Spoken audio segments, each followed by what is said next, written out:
Hello friends, welcome to my channel. Secret of immortality के episode 37 के साथ हाजिर हूँ। तो चलिए एक्सप्लेनेशन शुरू करते हैं। एपिसोड की शुरुआत में हम देखते हैं कि मास्टर झूमिंग चिल्ला के अपने डिसाइपल को कहता है कि किंग हाउ, उसे पकड़ो जल्दी से। उस लड़के ने क्या है जो बुजियांग कसल की दीवार ही टूट गया है। फिर किंग हाउ और दो डिसाइपल अपने स्वॉर्ड को लेकर यांग के सामने आके खड़ा हो जाता है। तभी उन लोगों को देख के मिस सुमू के सामने आके खड़ा हो जाता है। वो सबको कहती है कि वो एक एक्स्ट्रा टेरिस्ट्रियल डिसाइपल है जो अभी अभी रिफाइन प्रैक्टिस में ज्वाइन हुआ है और सेक्ट के रूल के मुताबिक उसे ट्रेनिंग रिसीव करने के लिए बुजियान कसल में एंटर करना पड़ा।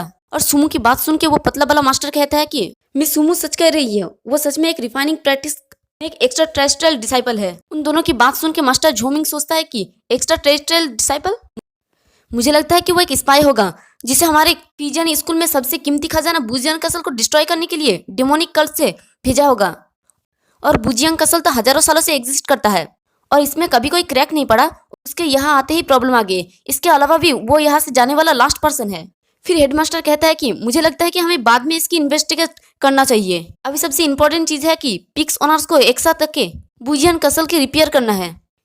हेडमास्टर की बात सुन के मास्टर झूमिंग कहता है कि किंग हाउ, अपने साथ कुछ डिसाइपल को लो और इन दिनों उस आउटर डिसाइपल पर नजर रखना, उसे कहीं पर भागने मत देना। तो किंग हाउ कहता है कि ठीक है मास्टर। तभी यंग सोचता है कि धत तरीकी पिजियन स्कूल में एंटर के ठीक बाद में ही लिंडा सुपरविजन कर रहा है। तभी सबको हेडमास्टर कहता है कि तो फिर पिक्स के ओनर्स को छोड़ के बाकी सब लोग प्लीज यहाँ से चले जाइए। तो फिर सारे डिसाइपल हेडमास्टर को ग्रीटिंग करते हुए वहां से चले जाता है।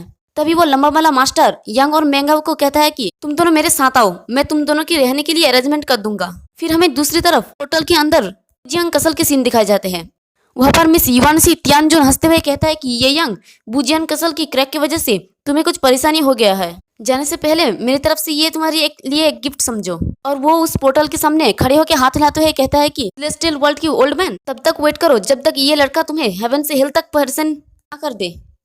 फिर हमें यंग की टूटे फूटे घर को दिखाए जाते हैं। यंग उसके अंदर बैठ के कल्टिवेट कर रहा होता है और यंग अपने हाथों में एक एनर्जी से बना हुआ बुक को देखता है। बुक को देखकर यंग सोचता है क्या मुझे अपना बॉडी को उल्टा करना होगा। ऐसा लगता है जैसे मैंने ये ट्रेनिंग मेथड पहले भी देखा है। फिर यंग दीवार के सहारा लेके उल्टा हो जाता है और उसके अंदर एक गोल्ड कोर को दिखाया जाता है। कुछ घंटे के सीन दिखाया जाता है। यंग उस गोल्ड कोर को रिफाइन करता है। फिर अचानक से अपनी आंखों को खोलकर हाथों की तरफ देख के कहता है कि मैं फाउंडेशन एस्टेब्लिशमेंट की मिड पीरियड पर पहुंच गया हूँ। इस मेथड में तो नॉर्मल मेथड की तुलना में ज्यादा स्टेमिना की जरूरत होता है, लेकिन इनर पावर को एब्जॉर्बिंग करने की स्पीड इंक्रीज हो गया है। फिर यंग सीधा खड़ा होकर अपने रूम से बाहर निकल आता है और वो रास्ते में चलते हुए जाता है तो ऊपर देखता है आसमान में 3 लड़के उसे गुस्से में देखता है। और इसी के साथ हमारा ये वाला एपिसोड भी खत्म होते हैं। एक्सप्लेनेशन पसंद आई तो वीडियो को लाइक और चैनल को सब्सक्राइब कर दें। शुक्रिया।